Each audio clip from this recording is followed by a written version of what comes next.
Hello, good afternoon. Brightmate ઇન્સ્ટિટ્યૂટમાં આપનું સ્વાગત છે.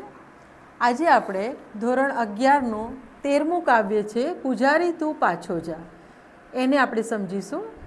એના રાઇટરનું નામ છે કૃષ્ણલાલ શ્રીધરાણી. એમનો જન્મ 16 સપ્ટેમ્બર 1911 અને અવસાન 23 જુલાઈ 1960માં થયું હતું. કવિ નાટ્યકાર કૃષ્ણલાલ શ્રીધરાણીનો જન્મ ભાવનગર જિલ્લાના ઉમરાળામાં થયો હતો. માધ્યમિક શિક્ષણ ભાવનગરમાં લીધું. ત્યારબાદ ગુજરાત વિદ્યાપીઠ અમદાવાદમાં જોડાયા. એમના પર ગાંધીજી અને રવિન્દ્રનાથ ટાગોરનો વિશેષ પ્રભાવ હતો. તેઓની દાંડીકૂચના એક સૈનિક તરીકે પસંદગી થયેલી. તેમની પાસેથી કોડિયા, પુનરપી જેવા કાવ્ય સંગ્રહો, વડલો, મોરના ઈંડા, પિયો ગોરી, પીડા પલાશ અને પદ્મિની જેવા નાટકો મળે છે. ઇન્સાન મિટા દુંગા સંગ્રહમાં 8 વાર્તાઓ છે. આ વાર્તા ઉપરાંત અંગ્રેજીમાં વિવિધ વિષયના આંતરરાષ્ટ્રીય કક્ષાના પુસ્તકો આપેલા છે. રાજકોટ ખાતે મળેલી ગુજરાતી સાહિત્ય પરિષદના ઇતિહાસ અને અર્થશાસ્ત્ર વિષયના તે પ્રમુખ હતા. તેમને મરણોત્તર રણજીતરામ સુવર્ણચંદ્રક મળેલો છે. આ રચનામાં મનુષ્યની ઈશ્વર પ્રત્યેના શ્રદ્ધા અને આડંબરનો ઉલ્લેખ કરવામાં આવ્યો છે.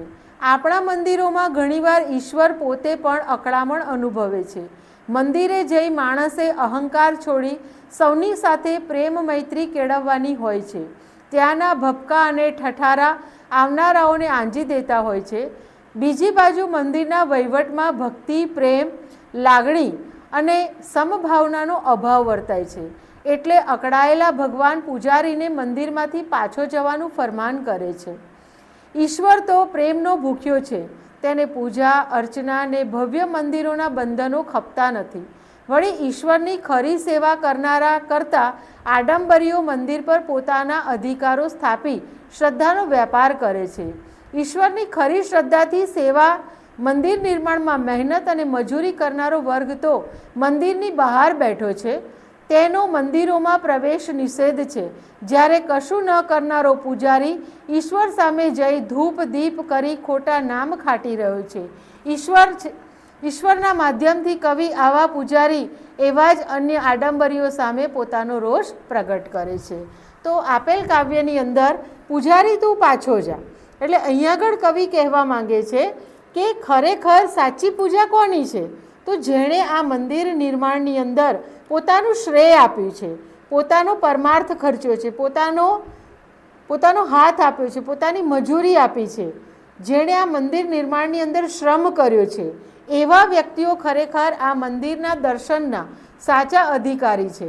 પણ જેણે કશું જ નથી કર્યું એવો પૂજારી એ મંદિરમાં આરતી કરે છે, ધૂપ કરે છે, દીપ કરે છે, ખરેખર એ યોગ્ય નથી એવું અહીંયા કવિ કહેવા માંગે છે.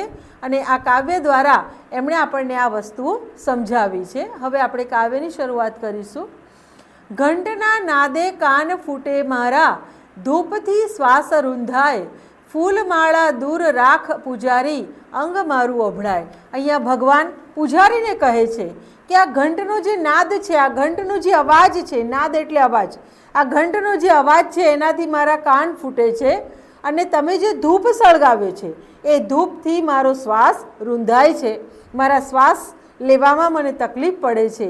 તમે મારા ગળામાં જે ફૂલમાળા ચડાવી છે એ ફૂલમાળાથી મારું અંગ અભળાઈ રહ્યું છે. ન નૈવેદ્ય તારું આ પૂજારી તું પાછો જા. આ તારું ધરાવેલું નૈવેદ્ય, તારો ધરાવેલો પ્રસાદ, તારી ચડાવેલી ધૂપ અને તારો ચડાવેલો ફૂલનો હાર એ બધાથી મને અકળામણ થાય છે, મને એ ગમતું નથી. તો હે પૂજારી તું અહીંયાથી પાછો જા, મને તારી પૂજામાં કોઈ જ રસ નથી, એવું ભગવાન પૂજારીને કહે છે. મંદિરના આ ભવ્ય મહાલય બંધન થાય મને, ઓરે પૂજારી તોડ દિવાલો પાષાણ કેમ ગમે, ન પ્રેમનું ચિહ્ન આ પૂજારી તું પાછો જા. મંદિરનું આ મહાલય એટલે મંદિરનો આ મોટો મહેલ જે બનાવ્યો છે, મંદિરની આ મોટી મોટી જે દિવાલો ઊભી કરી છે એનાથી કહે છે મને બંધન લાગે છે. મને એવું લાગે છે, ભગવાન એવું કહે છે કે આ મંદિરની દિવાલોમાં જાણે કે તમે મને બંધન બનાવી દીધો છે. ઓરે પૂજારી, આ દિવાલો તોડી નાખ, આ પથ્થરની દિવાલો, પાષાણ એટલે પથ્થર, આ પથ્થરની દિવાલો મને જરા પણ ગમતી નથી. અને હે પૂજારી, તું આ મંદિરની દિવાલોને તોડી નાખ, આ પાષાણ મને ગમતા નથી. આ પ્રેમનું ચિહ્ન નથી. જો આપણે ભગવાન સાથે પ્રેમ કરતા હોઈએ ને તો ભગવાનને બંધન બનાવવાની જરૂર નથી. તમે જેને પ્રેમ કરતા હોય અને તમે મુક્ત જીવન આપો ને તો જ એને આનંદ આવે. કોઈ આપણા બંધનમાં રહી શકતું નથી. જ્યારે ભગવાનને આપણે મંદિરની 4 દિવાલમાં બંધન બનાવ્યા છે, એટલે ભગવાન કહે છે કે મને આ મંદિરની અંદર બંધન કરતા બનાવ્યો છે એ મને જરાય ગમતું નથી. આ પ્રેમની નિશાની નથી. એટલા માટે કહે છે કે હે પૂજારી, તું પાછો જા, મને તારી પૂજા સ્વીકાર્ય નથી. એરણ સાથ અફાડે હથોડા, ઘંટ તળો ઘડનાર, દિન કે રાતના નિંદર લેતો ને નૈવેદ્ય તું ધરનાર. અહીંયા કવિ ભગવાન કહે છે પૂજારીને, એરણ, એરણ એટલે જ્યાં વસ્તુને આકાર આપવામાં આવે, જેના ઉપર મૂકીને પછી મોટા હથોડા વડે પ્રહાર કરી અને જેને આકાર આપવામાં આવે છે એને કહેવાય એરણ. તો એરણ સાથે હથોડા ફટકારી અને ઘંટને આકાર આપે છે. મંદિરનો જે ઘંટ છે એને આકાર આપવામાં આવે છે. તો કે જે સાચો જે મારો ભક્ત છે એ તો ખરેખર એ છે કે જેણે સાચી મહેનત કરીને ખૂબ પરિશ્રમ કરી અને આ ઘંટને તૈયાર કર્યો છે. દિન કે રાત, એ વ્યક્તિ દિન રાત આંખો બંધ નથી કરતો, ઊંઘ નથી લેતો, આરામ નથી કરતો અને આ મંદિર કાર્યની અંદર એ પોતાની સેવા આપે છે. તો નૈવેદ્ય તું ધરે છે, એમ કે એણે આટલી બધી મારી સેવા કરી, આટલો સરસ ઘંટ બનાવ્યો કે જેને વગાડીને લોકો મને કહે છે કે ભગવાન હું તારા શરણે આવ્યો છું. એ ઘંટના ઘડનારને કહે છે કોઈ હક નથી અને તું કહે છે કે અહીંયા કશું ન કર્યું છતાં તું નૈવેદ્ય ધરવા આવે છે. ખરી તો એની પૂજા છે જેણે સાચી મહેનતથી આ ઘંટનું નિર્માણ કર્યું છે, એ જ ખરેખર સાચો મારો ભક્ત છે. એટલે પૂજારી તું પાછો જા. દ્વાર આ સાંકડા કોણ પ્રવેશે, બહાર ખડી જનતા, સ્વાર્થ તણું આ મંદિર બાંધ્યું, પ્રેમ નહીં પથરા, એ તું જોને જરા, પૂજારી તું પાછું. અહીંયા આગળ ભગવાન પૂજારીને કહે છે કે આ દ્વાર, આ મંદિરના જે દરવાજા છે એ કેવા છે તો કે સાંકડા બનાવ્યા છે કે જેની અંદર બહાર ઉભેલી પ્રજા કે જેણે આ મંદિર નિર્માણમાં શ્રમ કર્યું છે, જે ગરીબ વર્ગ છે, જે મહેનતુ વર્ગ છે, એ લોકોને આ મંદિરમાં પ્રવેશ મળતો નથી. તો કહે છે કે આ મંદિર તો તમે સ્વાર્થ માટે બાંધ્યું છે, પૈસા કમાવા માટે તમે આ મંદિરનું નિર્માણ કર્યું છે. એવા મંદિરમાં મને જરા પણ ફાવતું નથી. ખરેખર સાચી જે પૂજા છે એ આ મંદિરમાં જેણે મહેનત કરી છે, જેણે પરિશ્રમ કર્યો છે, એવા લોકોને આ મંદિરમાં આવવાનો અધિકાર છે. તો એવા લોકો તો કહે છે એ બધી મારી જે જનતા છે એ તો બિચારી બહાર ઊભી છે. આ મંદિરના દ્વાર તમે સાંકડા બનાવ્યા છે કે જેની પાસે ધન છે, પદ છે, પ્રતિષ્ઠા છે, એવા લોકોને જ તમે આની અંદર પ્રવેશ આપો છો અને જેની પાસે કંઈ જ નથી એ બિચારો બહાર મંદિરની સીડી ઉપર બેઠો છે, એને આ મંદિરમાં આવવાનો અધિકાર નથી. તો તું એ જો એમ કે ખરેખર તમે આ મંદિર તો સ્વાર્થ માટે, પૈસા કમાવા માટે આ મંદિરનું નિર્માણ કર્યું છે. સાચા અર્થમાં આ તમે મારી પૂજા કરી રહ્યા નથી. એટલે પૂજારી તું પાછો જા. ઓરે પૂજારી, આ મંદિર કાજે મજૂર વહે પથરા, લોહીનું પાણી તો થાય એનું ને નામ ખાટે નવરા. અહીંયા કહે છે કે એ પૂજારી, તે આ જે મંદિર બનાવ્યું છે ને તો એ મંદિર બનાવતી વખતે મજૂરોએ પથરા પોતાના ઉપર ઉચક્યા છે. પથ્થરો ઉચકી ઉચકીને પરિશ્રમથી એને એ મંદિર સુધી એમણે પહોંચાડ્યા. અને તું નામ ખાનારો છે, તું નામ ખાટી જનારો છે. નામ ખાટી જવું એ રૂઢિપ્રયોગ છે, એટલે તું નામના મેળવે છે. ખરેખર લોહીનું પાણી તો એ લોકોનું થયું કે જેમણે આ મંદિરના નિર્માણની અંદર મોટા મોટા પથ્થરો ઉચકી અને એને ઉપર સુધી પહોંચાડ્યા. એમના લોહીનું પાણી થઈ ગયું અને તમે કશું જ નથી કર્યું, તેમ છતાં આની નામના, આની પ્રતિષ્ઠા તમને પ્રાપ્ત થાય છે. ખરેખર આ ખોટું છે. અરે તું ન શરમા, એટલે કે છે કે તું ના શરમાઈશ, પણ ખરેખર આ મારી સાચી પૂજા નથી. મારી સાચી પૂજા તો એણે જ કરી છે કે જેણે આ મંદિરના કાર્યની અંદર પોતાનું શ્રમ પ્રદાન કર્યું છે. એટલા માટે ભગવાન પૂજારીને કહે છે કે પૂજારી તું પાછો જા.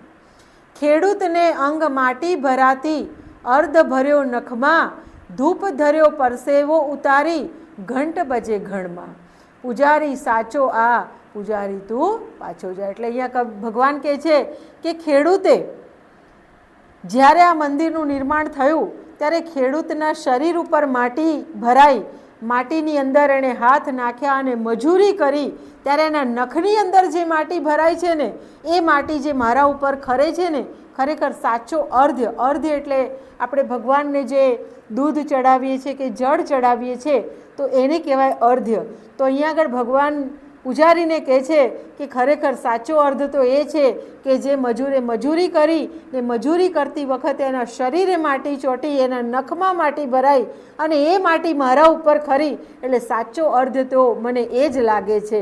અને પરસેવો એને થયો તો ખરેખર એ જે પરસેવો થાય છે ને એ પરસેવાની જે ગંધ છે એ જ મારા માટે સાચો ધૂપ છે. તું આ ધૂપ દીપ કરે છે ને એનાથી મારું અંગ અભળાય છે, મને શ્વાસ લેવામાં તકલીફ પડે છે. ખરેખર મારો સાચો પૂજારી તો એ છે, તું મારો સાચો પૂજારી નથી. એટલે પૂજારી તો સાચો એ મારો કે જેણે ઘંટ બનાવતી વખતે એ ઘંટને આકાર આપવા માટે એના ઉપર જે લોખંડના મોટા ઘણનો પ્રહાર કર્યો અને ઘંટને આકાર આપીને એને તૈયાર કર્યો, તો એ ખરેખર મારો સાચો પૂજારી છે. તું મારો સાચો પૂજારી નથી. એટલે ભગવાન કહે છે કે આ મંદિરમાં મને જરા પણ ગમતું નથી. આ મંદિરના જે દિવાલો છે, મંદિરના જે મોટા મોટા પથ્થરો છે એ બધા મને બંધન કરતા લાગે છે. અહીંયા મારો શ્વાસ રૂંધાય છે, મને અહીંયા જરાય ગમતું નથી. તો આ પથ્થરોની દિવાલોને તું તોડી નાખ અને મને અહીંયાથી તું મુક્ત કર. કારણ કે મારો સાચો જે પૂજારી વર્ગ છે એ તો બધો મંદિરની બહાર બેઠો છે, જેણે ખરેખર આ મંદિર નિર્માણની અંદર પોતાનો શ્રમ પ્રદાન કર્યો એ જ મારા સાચા પૂજારી છે. તું મારો સાચો પૂજારી નથી. એટલા માટે હે પૂજારી તું પાછો જા, તું શરમાઈશ નહીં. તું ખરેખર મારો સાચો પૂજારી નથી. મને આ મંદિર બંધન કરતા છે ને આ મંદિરમાં મને હવે ક્ષણ પણ રહેવાનું પોસાય તેમ નથી. એમ કરી અને ભગવાન પૂજારીને અહીંયાથી જવાનું કહે છે અને પોતાની પૂજા ન કરવા માટે એને કહે છે. હવે આપણે એનું સ્વાધ્યાય જોઈશું. નીચેના દરેક પ્રશ્નનો એક એક વાક્યમાં ઉત્તર આપો. ઈશ્વરને પોતાના કાન ફૂટતા હોય તેવું શાથી લાગે છે? તો જ્યારે આપણે મંદિરમાં જઈએ છીએ અને ઘંટ વગાડીએ છીએ તો એ ઘંટના અવાજથી એ ભગવાનને લાગે છે કે આ ઘંટના નાદથી મારા કાન ફૂટે છે. ઈશ્વરને ભવ્ય મંદિર કેવું લાગે છે? તો ઈશ્વરને ભવ્ય મંદિર બંધન કરતા લાગે છે.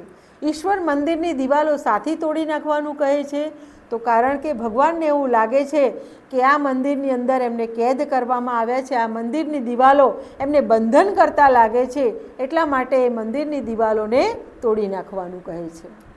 ત્યાર પછી નીચેના પ્રશ્નના 2-3 વાક્યમાં ઉત્તર આપો.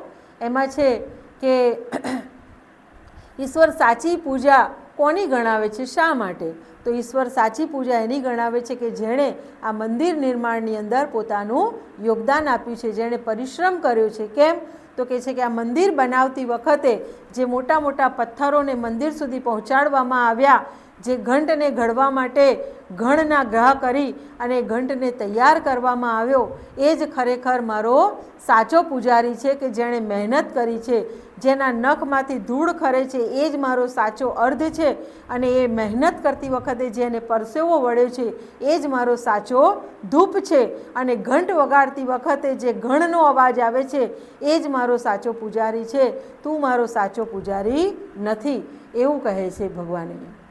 નામ ખાટી જનારા લોકો પર ઈશ્વરે શો કટાક્ષ કર્યો છે? તો જેણે આ મંદિર નિર્માણમાં કોઈ જ કાર્ય નથી કર્યું, જે મજૂર વર્ગ છે, કારીગર વર્ગ છે, કે જેણે મંદિર બનાવવા માટે પોતાની જાત ઘસી નાખી, પોતે શ્રમ કર્યો, ખૂબ મહેનત અને મજૂરી કરી, મોટા મોટા પથ્થરોને ત્યાં સુધી પહોંચાડ્યા. ખરેખર સાચો પૂજારી તો કે મારો એ જ છે.